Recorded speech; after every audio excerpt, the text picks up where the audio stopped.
Hello, नमस्कार प्यारे बच्चों। मैं Vijay Bansal, math lecturer, Jakhal block, district Fatehabad से, हरियाणा एजुकेशन डिपार्टमेंट। आज हम अपनी मैथ की क्लास के अंदर कुछ सीखेंगे। अच्छा प्यारे बच्चों, आज जो हम हमारे पास आगे शुरू करेंगे, हमारा क्लास 9th का हमारा जो चैप्टर 13th चल रहा है, उसकी एक्सरसाइज 13.6 के बारे में पढ़ेंगे। हम अपने पिछले लेक्चर्स के अंदर इसके पहले 3 क्वेश्चंस, ठीक है, हम ऑलरेडी कर चुके हैं। तो आज हम जो कर रहे हैं, हमारे पास चौथा क्वेश्चन स्टार्ट करेंगे। जो 13.6 एक्सरसाइज है वो बेलन के बारे में है आपका। जैसे क्वेश्चन नंबर 4 में भी देखें, आपको कह रहा है यदि एक बेलन का पार्श्व पृष्ठीय क्षेत्रफल 94.2 वर्ग सेंटीमीटर हो, ठीक है। तो आप देखिए हमारे पास हमें बेलन का पार्श्व पृष्ठीय क्षेत्रफल दे रहा है ये, ठीक है। बेलन का पार्श्व पृष्ठीय क्षेत्रफल दे रहा है कितना, 94.2 वर्ग सेंटीमीटर, ठीक है। आपके पास पार्श्व पृष्ठीय क्षेत्रफल से हमारे पास अभिप्राय वक्र पृष्ठीय क्षेत्रफल की तरह ही रहता है। वैसे बेलन के लिए वक्र शब्द का हम प्रयोग करते हैं, वक्र पृष्ठीय क्षेत्रफल हमारे पास, ठीक है। यहाँ इन्होंने पार्श्व पृष्ठीय क्षेत्रफल का प्रयोग शब्द का प्रयोग कर लिया, तो हम कोई दिक्कत नहीं है, हम पार्श्व के लिए बात कर देंगे। और इसकी जो ऊंचाई दी हुई है इन्होंने, ठीक है, हमें जो ऊंचाई दी हुई है h, वो कितनी दी हुई है, 5 सेंटीमीटर, ठीक है, ठीक है। और बेलन के पार्श्व क्षेत्र का फॉर्मूला क्या होता है, 2πr/h, ठीक है, 94.2। अब 2 गुना में पाई का मान इन्होंने स्पेशल मेंशन किया इसके अंदर, 3.14 लेंगे हम, ठीक है।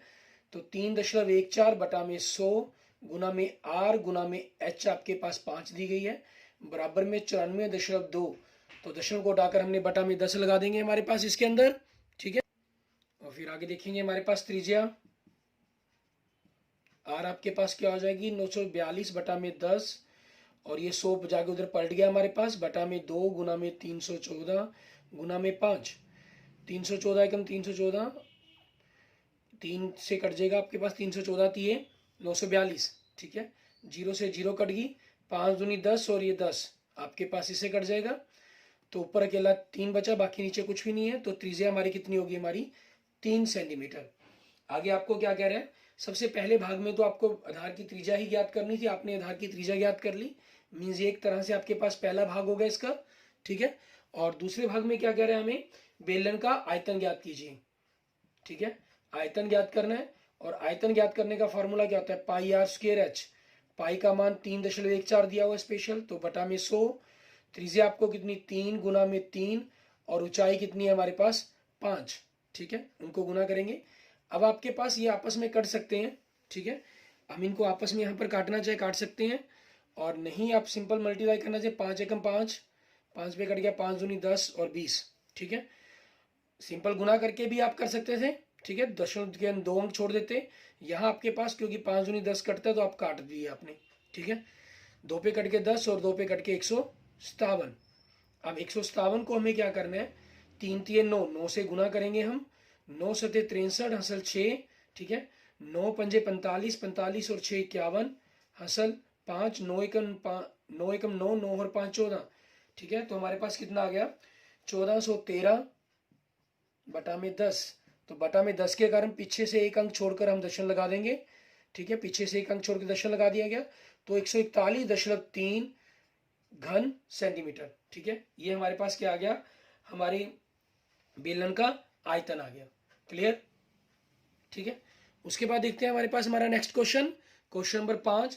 उसमें हमें क्या कह रहा है ये करने के लिए, ठीक है।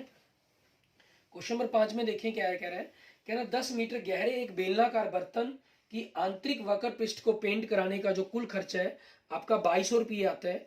यदि पेंट कराने की दर 20 रुपये प्रति वर्ग मीटर हो तो ज्ञात कीजिए बर्तन का आंतरिक वक्र पृष्ठ क्षेत्रफल कितना होगा, ठीक है।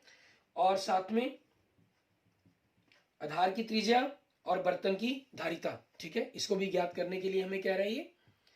तो क्वेश्चन नंबर 5 के अंदर आप देखते हैं, ठीक है, आपको 10 मीटर गहराई दे रहा है, तो उसके बारे में लिखेंगे हम, बेलनाकार बर्तन की गहराई,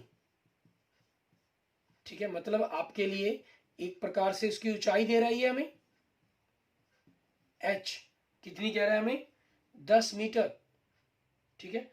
और पेंट करने की दर पेंट करने की दर वो कितनी कह रहा है हमें, 20 रुपये प्रति वर्ग मीटर। और कुल लागत कितनी आई है हमारी, ठीक है, कुल लागत इन्होंने कितनी कही है, 2200 रुपये। ठीक, ये हमारे पास एक प्रकार से पहला भाग ही हो गया इसका, आंतरिक वक्र क्षेत्र निकल जाएगा। और कुल लागत ज्ञात करने का फॉर्मूला क्या होता है हमारा, क्षेत्रफल गुना में दर बराबर में 2200 रुपये। ठीक है, तो इस प्रकार से क्षेत्रफल हमारा क्या हो जाएगा, 2200 रुपये बटा में दर, दर कितनी है 20। ठीक है, तो 0 से 0 कट गया हमारे पास, 2 से कट के 110, 110 ठीक है वर्ग मीटर। ये क्या आ गया हमारे पास, बर्तन का, ठीक है, आंतरिक वक्र पृष्ठीय क्षेत्रफल हो गया एक प्रकार से, क्योंकि हमने जो पेंट किया है वो आंतरिक सतह पर ही किया हुआ है। आंतरिक वक्र पृष्ठीय क्षेत्र को पेंट करने का खर्चा कहा हुआ था इन्होंने 2200 रुपये। ठीक है, तो एक प्रकार से जो आपके पास आया वो आंतरिक वक्र पृष्ठीय क्षेत्रफल ही आया। ठीक है, बर्तन का आंतरिक वक्र पृष्ठीय क्षेत्रफल कितना आ गया हमारे पास, 110 वर्ग मीटर। अब इसके सेकंड भाग में हम बात करेंगे, उसमें क्या कह रहे हैं आपको, कहना आधार की त्रिज्या ज्ञात कीजिए। और वक्र पृष्ठीय क्षेत्रफल का फॉर्मूला क्या होता है, 2 पाई आर एच बराबर में 110। ठीक है, तो 2 गुना में पाई का मान इन्होंने स्पेशल इसके अंदर कुछ नहीं कहा हुआ कि 3.14 लेना, तो 22/7 ही ले लेंगे। त्रिज्या आर हमें पता नहीं, और ऊंचाई एच कितनी है 10 बराबर में 110। तो त्रिज्या आर ठीक है कितनी हो जाएगी, 110 गुना में 7 पर पलट गया, 2 गुना में 22 गुना में 10। ठीक है, आपके पास ही हो जाएगा, 0 से 0 कट गया, 11 एकम 11, 11 दूनी 22, तो 7 एकम 7, 2 दूनी 4, 7/4 मीटर आपके पास आपकी त्रिज्या आ गई। अगर आप इसको दशमलव के अंदर बदलना चाहते हैं, ठीक है, तो दशमलव के अंदर बदल सकते हैं। 7 को आप क्या करेंगे, 4 से भाग कर देंगे। ठीक है, 4 एकम 4, 3 बचा, 3/4 आप जानते हैं, 4/4 मतलब चौथा हिस्सा होता है 0.25, तो उसका 3 गुना 7/5 आ जाएगा, तो 1.75 मीटर। ठीक है, आपके पास क्या आ गई, आपकी उस बेलनाकार बर्तन की त्रिज्या आ गई। ठीक है, या आधार की त्रिज्या कह लें, वो एक ही बात है। इसका तीसरे भाग में देखिए हमें क्या कह रहे हैं, बर्तन की धारिता ज्ञात करनी है। तो सबसे पहले तो उसका आयतन ज्ञात करना होगा, क्योंकि धारिता ज्ञात करने के लिए हमारे पास आयतन होना चाहिए। धारिता मतलब हमें लीटरों में बताना होता है उसको। ठीक है, तो आपके पास आयतन क्या फार्मूला क्या, पाई आर स्क्वेयर एच। पाई का मान 22/7, त्रिज्या 7/4 गुना में 7/4, और ऊंचाई कितनी है हमारी 10। 7 से 7 कट गया, 2 दूनी 4, 11 दूनी 22। ठीक है, 2 एकम 2, 5 दूनी 10। अब इनकी गुना करें, 7 पंजे 35, 35 को 11 से गुना किया, 385/4 मीटर क्यूब, ये हमारे पास आ गया। अब आपके पास क्या करना है हमें, अगर हम इसको भाग कर देते हैं, 4 से भाग करें, 9 चौके 36, 2 बचा, 5 25। ठीक है, 4 छके 24, 1 बचा, तो 1/4 के कारण 96.25। ठीक है, ये बन जाएगा हमारे पास मीटर क्यूब। हमें क्या ज्ञात करना है, इसकी धारिता ज्ञात करनी है। ठीक है, अब आप जानते हैं 1 मीटर क्यूब के अंदर क्या होते हैं, 1000 लीटर होते हैं। ठीक है, या आप यूं कह सकते हैं कि 1 किलो लीटर होते हैं। ठीक है, वो आपकी चॉइस पर डिपेंड करता है। आप इसको 1000 से गुना करके, ठीक है, लीटरों में बता सकते हैं, या किलो लीटर में कर लें, उसमें कोई प्रॉब्लम नहीं है। 96.25 किलो लीटर आप ये भी लिख सकते हैं। ठीक है, और 1000 से गुना करके 96,250 लीटर वो भी लिख सकते हैं आप। ठीक है, जैसा भी आप चाहें उसी तरीके से आप अपने क्वेश्चंस के आंसर को लिख सकते हैं इसके अंदर। क्लियर, इस तरीके से हमारा ये क्वेश्चन नंबर 5 हो जाता है। आगे देखेंगे हमारे पास हमारा नेक्स्ट क्वेश्चन, क्वेश्चन नंबर 6। ठीक है, उसको हम किस तरीके से करेंगे उसके बारे में देखेंगे। क्वेश्चन नंबर 6 में आपको क्या कह रहा है, ऊंचाई 1 मीटर वाले एक बेलनाकार बर्तन की धारिता 15.4 लीटर है। इसको बनाने के लिए कितने वर्ग मीटर धातु की शीट की आवश्यकता होगी। ठीक है, एक ऊंचाई 1 मीटर वाले एक बेलनाकार बर्तन की धारिता की बात कर रहे हैं हमें, कि 15.4 लीटर है। क्वेश्चन नंबर 6, बेलनाकार,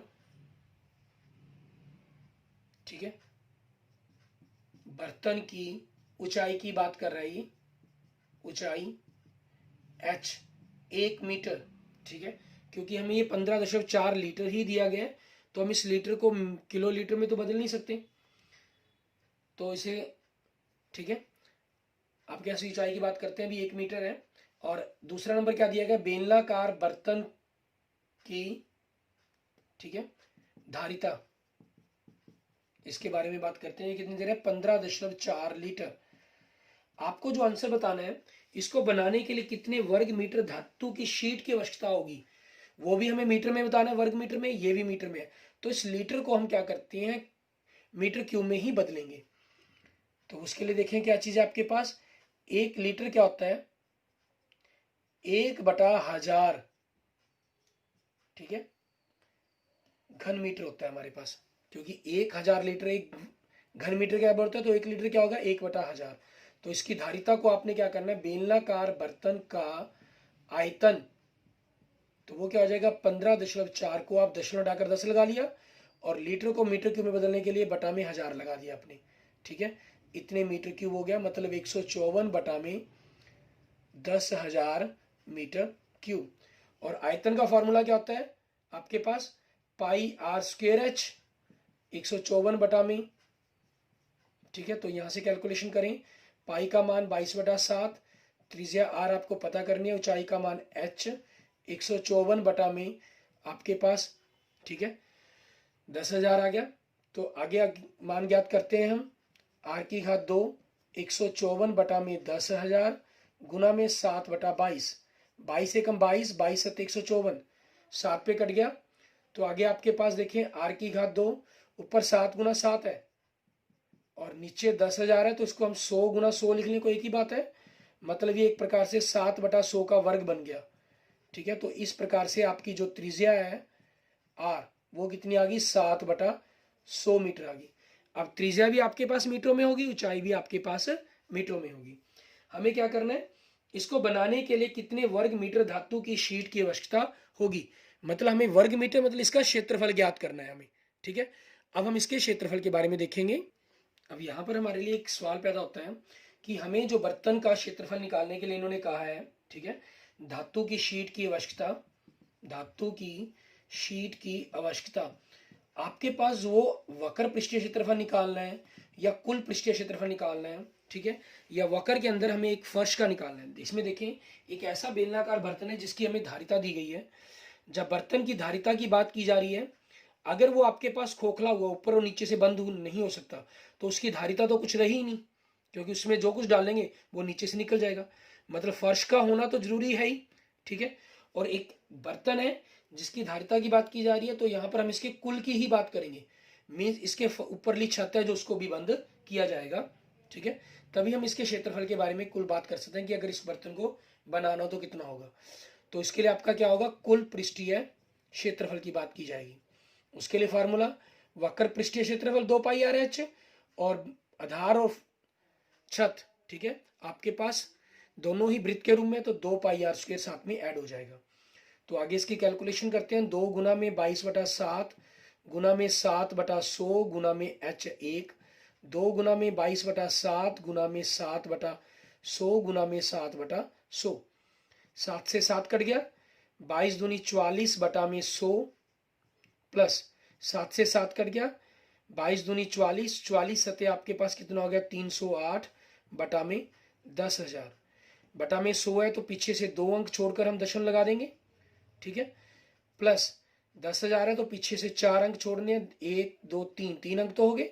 अब चौथे अंक के लिए अपनी तरफ से 0 लगा लेंगे, तो ये बन जाएगा। अब जब दोनों को जोड़ना, इसमें दशमलव के बाद 2 अंक, इसमें दशमलव के बाद 4 अंक, तो जोड़ने में गलती ना हो, तो इसके लिए हम क्या करेंगे, दशमलव के स्थानों को बराबर कर लेंगे, ठीक है। बराबर करने पर आपके पास 8 0 4 और 3 7 4, ठीक है, 0.4708, ठीक है, ये हमारे पास हो जाएगा। ये क्या हो गया आपके पास, वर्ग मीटर, ठीक है। इतनी धातु की शीट की आवश्यकता होगी जो हमें उस फर्श पूरे जो बर्तन को बनाने के लिए चाहिए होगा। क्लियर।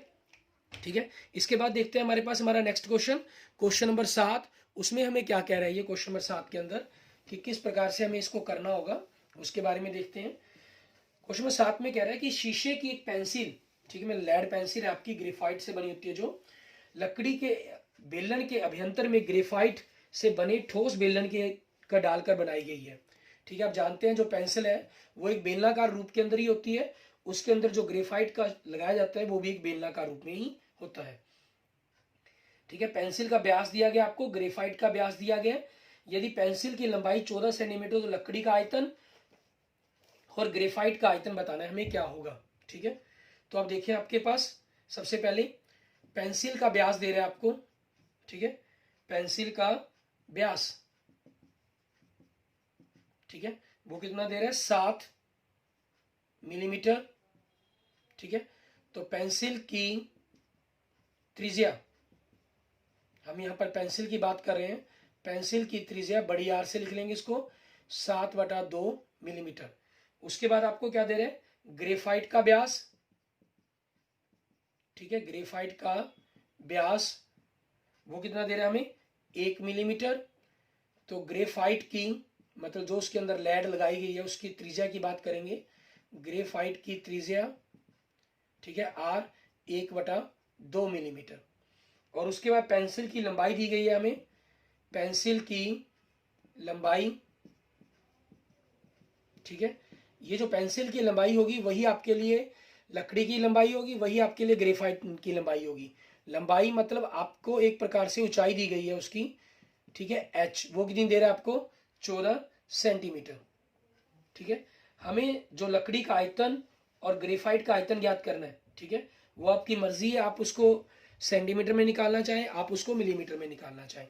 ठीक है, अगर मिलीमीटर में निकालना चाहते हो तो सेंटीमीटर को मिलीमीटर बनाना होगा, अगर मिलीमीटर को सेंटीमीटर सेंटीमीटर में निकालना चाहते हो तो मिलीमीटर को सेंटीमीटर बनाना होगा। सेंटीमीटर क्या होता है, आपने अपने स्केल को देखा होगा, उस पर 1 2 3, ठीक है, इस प्रकार से लिखा होता है, और बीच में छोटी छोटी लाइनें लगी होती हैं 9। तो मतलब ये आपके पास जो एक छोटी लाइन के बीच का जो गैप होता है वो आपका 1 मिलीमीटर कहलाता है। तो इस प्रकार से 1 सेंटीमीटर के अंदर आपके 10 मिलीमीटर होते हैं। ठीक है, तो आप इस मिलीमीटर को अगर सेंटीमीटर बनाना चाहें तो 7/20, ठीक है, सेंटीमीटर हो जाएगा, और ये 1/20 क्योंकि 10 से हमने भाग कर दिया सेंटीमीटर हो जाएगा हमारे पास। ठीक है, उसी के अकॉर्डिंग हम इस क्वेश्चन को आगे देखेंगे हमारे पास कि क्या रहेगा हमारा ये। ठीक है, अब सबसे पहले पेंसिल का आयतन ज्ञात करते हैं हम। ठीक है, पेंसिल का आयतन फॉर्मूला πr²h, पाई 22/7, आर त्रिज्या आपकी 7/20 गुना में 7/20 गुना में ऊंचाई 14। ठीक है, ये हो जाएगा हमारे पास। अब इनको हम कर दें 7 से 7 दूनी 14, 2 पे कट गया हमारे पास, या 7 से भी काट सकते थे, वो आपकी चॉइस थी। 2 से कट के 10, 2 से कट के 11, 2 से कट के 10, इनकी गुना करें, 7 7 49, 49 को 11 से गुना किया 539/100, ठीक है, सेंटीमीटर क्यूब, मतलब 5.39 सेंटीमीटर क्यूब। ये आपके पास पेंसिल का आयतन आ गया। पेंसिल के आयतन में क्या हुआ, लकड़ी का आयतन और ग्रेफाइट जो उसके अंदर लेड लगा हुआ है उन दोनों का मिला दिया गया। ठीक है, उसके बाद हम क्या करेंगे, हमारा ग्रेफाइट का आयतन ज्ञात करेंगे, मीन जो उसके अंदर लेड सिक्का लगा हुआ है। फॉर्मूला πr²h, पाई 22/7, आर 1/20 गुना में 1/20 गुना में h 14, 7 दूनी 14, 2 पे कट गया, 2 एकम 2, 2 से कट के 10, 2 से कट के 11, 2 से कट के 10, तो कितना आ गया 11/100, मतलब 0.11 सेंटीमीटर क्यूब। ठीक है, ये आपके पास क्या आ गया, ग्रेफाइट का आयतन आ गया। अब इन्होंने क्या कहा था आपको, लकड़ी का आयतन और ग्रेफाइट का आयतन। ग्रेफाइट का आयतन तो निकाल लिया आपने, अब लकड़ी का आयतन ज्ञात करना है हमें। लकड़ी का आयतन ये कैसे ज्ञात करेंगे, ठीक है, पेंसिल के आयतन में से पेंसिल का आयतन, ठीक है, माइनस ग्रेफाइट का आयतन, क्योंकि पेंसिल में से आपका अगर ग्रेफाइट जो लेड लगा हुआ है उसके अंदर उसको घटा देंगे तो बाकी जो बचेगा वो लकड़ी ही बचेगी उसके अंदर लगी हुई पेंसिल के अंदर। ये कितने 5.39 और ये कितने 0.11, तो इनको घटाया, 9 में से 1 गया 8, 3 में से 1 गया 2, 5 में से 0 गया 5, 5.28, ठीक है, सेंटीमीटर क्यूब, ठीक है, घन सेंटीमीटर या कह लीजिए। ये आपके पास क्या आ गया, उस पेंसिल के अंदर लगी हुई लकड़ी का आयतन आ गया, और ये ग्रेफाइट जो उसके अंदर शीशा लगा हुआ है उसका आयतन आ गया हमारे पास। क्लियर? इस तरीके से हमारा ये क्वेश्चन नंबर 7 कंप्लीट हो जाता है। आगे हम देखेंगे हमारे पास नेक्स्ट क्वेश्चन नंबर 8। उसके अंदर हमें क्या कह रहे हैं करने के लिए, ये क्वेश्चन नंबर 8 की स्टेटमेंट को आप पढ़ें अगर, तो उसमें लिख रहे हैं एक हॉस्पिटल के अंदर रोगी को प्रतिदिन 7 सेंटीमीटर व्यास वाले एक बेलनाकार कटोरे में सूप दिया जाता है। यदि यह कटोरा सूप 4 सेंटीमीटर ऊंचाई तक भरा जाता हो तो इस अस्पताल में 250 रोगियों के लिए कितना सूप तैयार किया जाएगा। क्वेश्चन नंबर 8 देखें, ठीक है। बेलनाकार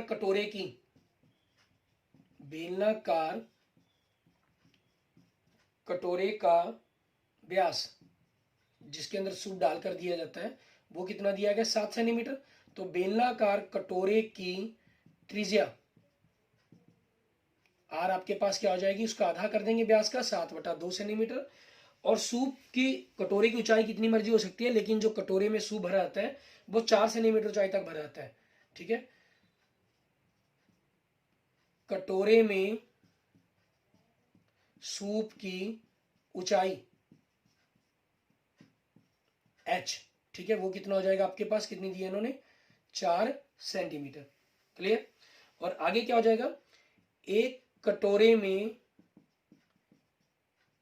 सूप का आयतन, यहां हम कटोरे का आयतन नहीं लिखेंगे, सूप का आयतन, ठीक है। फॉर्मूला πr²h, पाई 22/7, त्रिज्या आर आपको कितनी दी गई है, 7/2, क्योंकि घात 2 लगी हुई है तो इसको 2 बार गुना में करेंगे, और गुना में ऊंचाई h, ठीक है, कितनी होगी हमारे पास, 4 आ जाएगा। क्लियर? सूप की ऊंचाई है ये, कटोरी की ऊंचाई नहीं है, ख्याल रखने में। 7 से 7 कट गया, 2 दूनी 4, 4 से 4 कट गया हमारे पास। आगे इनकी गुना करें, 22×154, ठीक है, घन सेंटीमीटर। ये हमारे पास क्या आ गया, हमारे पास एक कटोरे में जितना सूप आएगा, ठीक है। एक कटोरी का जो सूप है एक रोगी को मिलेगा, और इन्होंने क्या कहा है, रोगियों की संख्या कितनी है, 250, ठीक है। रोगियों की संख्या कितनी, 250, ठीक है, ये हो गया हमारे पास। तो 250 रोगियों के लिए प्रतिदिन, मतलब एक दिन की ही बात करनी है, प्रतिदिन सूप का आयतन, तो उसको हम क्या करेंगे, 154 एक रोगी को चाहिए, 250 रोगी हैं, तो इतना बन जाएगा हमारे पास 250 सेंटीमीटर क्यूब।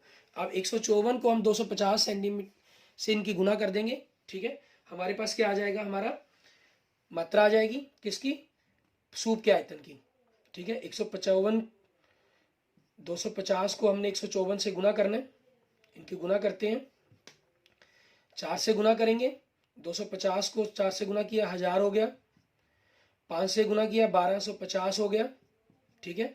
आप गुना भी करके देख सकते हैं, जैसे 4 1 0 0, 4 5 20, हसल 2, 4 दूनी 8 और 2 10, 5 से गुना किया 0, 5 5 25, हसल 2, 5 दूनी 10 और 2 12, 1 से गुना किया 250 आ जाएगा, ठीक है। हमारे पास इनका जोड़ 0 0 हमारे पास, ठीक है, 5 5 और 2 7 और 1 8, 2 और 1 3, ठीक है। कितनी गुना करके आ गया, 38,500 सेंटीमीटर क्यूब।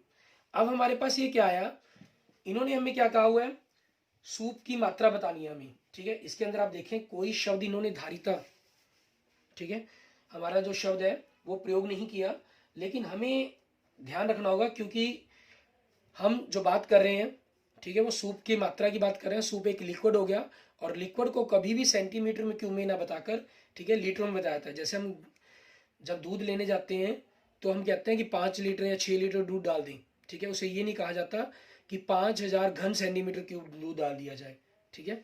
तो इसके लिए हम इसको बदलेंगे, मतलब इसकी जो धारिता है, अगर आप नहीं भी बदलेंगे तब भी ऐसा कोई बाउंडेशन नहीं है कि, क्योंकि कहा नहीं गया स्पेशल इसके अंदर, तो आपके लिए यहाँ 9th क्लास के अंदर ही छूट मिल जाती है, लेकिन 10th क्लास में हमें इस बात का विशेष ध्यान रखना होता है, ठीक है, क्योंकि लिक्विड की बात की गई है, सूप की बात की गई, तो धारिता जरूर निकालें। 9th क्लास में अगर आप यहाँ तक छोड़ देते हैं तब भी आपके टीचर्स वो गलत नहीं करेंगे कभी भी। और धारिता के लिए आप जानते हैं क्योंकि 1000 जो सेंटीमीटर क्यूब है वो हमारे पास क्या होता है, 1 लीटर के अंदर बराबर होता है। तो उसी कारण 38,500 को हम क्या करेंगे, 1000 से भाग कर देंगे, इतने लीटर। ठीक है, ये आपका आंसर हो जाएगा। 0 से 0 कट गई, दूसरी 0 से दूसरी 0 कट गई, 10 के कारण एक 0 बची, तो पीछे से एक अंक छोड़कर 5 के बाद हम दशमलव लगा देंगे। ठीक है, 38.5 लीटर। ये हमारे पास हमारे क्वेश्चन नंबर 8 का आंसर आ जाएगा कि 250 रोगियों को एक दिन के अंदर कितनी सूप की मात्रा लगेगी, 38.5 लीटर। ठीक है, सूप का यूज होगा उसके अंदर एक दिन के अंदर। क्लियर। उसके बाद देखेंगे हमारे पास हमारा नेक्स्ट क्वेश्चन, सॉरी हमारा जो चैप्टर है 13 की। ठीक है, एक्सरसाइज 13.6 हमारी कंप्लीट हो गई है। और ये जो पूरी एक्सरसाइज थी वो आपके बेलन के बारे में ही थी। बेलन का आयतन का यूज किया हमने, और कुछ क्वेश्चंस के अंदर की वक्र पृष्ठीय क्षेत्रफल 2πr/h फॉर्मूले का यूज किया गया, और कुछ के अंदर कुल 2πr/h फर्श और छत वृत्ताकार है तो उनके क्षेत्रफल के फॉर्मूले का यूज किया गया आपका। ठीक है, उसी पर बेस्ड हमने क्वेश्चंस किए। ठीक है, okay, thank you students, thank you friends. अगर आपको मेरी वीडियो अच्छी लगी है तो इसको लाइक करें। ठीक है, अपने दोस्तों मित्रों के साथ इसको जरूर शेयर करें, और किसी भी प्रकार की प्रॉब्लम के लिए आप मुझे कमेंट कर सकते हैं। ठीक है, कमेंट करने के लिए आप मुझे 95,412,07734, ठीक है, इस नंबर पर मुझे कमेंट कर मैसेज भी कर सकते हैं। ठीक है, या मेरे यूट्यूब चैनल पर भी आप कमेंट कर सकते हैं। ठीक है, और अपने दोस्तों मित्रों के साथ इसको जरूर शेयर करें। और अगर आपने अभी तक मेरे चैनल को सब्सक्राइब नहीं किया तो मेरे यूट्यूब चैनल को जरूर सब्सक्राइब करें। Okay, thank you students, thank you friends.